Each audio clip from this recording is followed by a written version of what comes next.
Arashan so'zini qo'yga nisbatan bironta harfini ahamiyati yo'q. Asini ham, she'sini ham bironta so'zini. Bu Arashan, bu selo Arashan bor Qirg'izistonda, To'qmoq degan shahardan 30 kilometr joyda katta qishloq. Arashan degan buloq bor, Arashan shahri bor. Mana shu Arashanni qo'yi bo'lgan.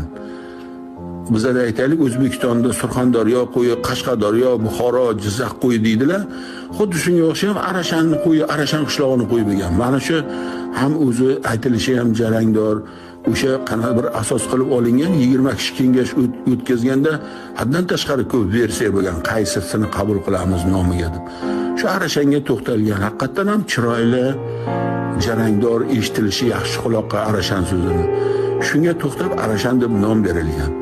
Lekin takida uzoq yillik mehnat turibdi, uzoq yillik tajriba turibdi. Kimdir bozordan arzon 500 ming so'mga qo'chqor olgan bo'lsa, seleksiya qilayotgan kishi 5 mingga qo'chqor olib qo'shgan, yaxshi sifatini yaxshilayman deb. Bu narsa Qirg'izistonda 75-yillarda boshlanib, mana hozir aytaylik 45-50 yil oldi boshlanganiga. Hozir ko'payyapti. Lekin hech kimda ham bir degandan chiqmaydi javob bu gapimga.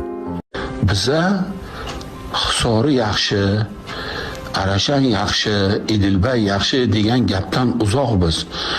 Bugun nimaga haq to'lanyapti? Qaysi qo'ylarni ustida ishlanyapti? Qaysi qo'ylarni olib qo'shsa o'zimizni bugungi qo'limizdagi qo'yga qaysi qo'y bilan natija o'zgaradi degan savolga javob bitta: Arashanni o'zidan boshqa qo'y qolmadi. Sifatni o'zgartiradigan qo'y qolmadi.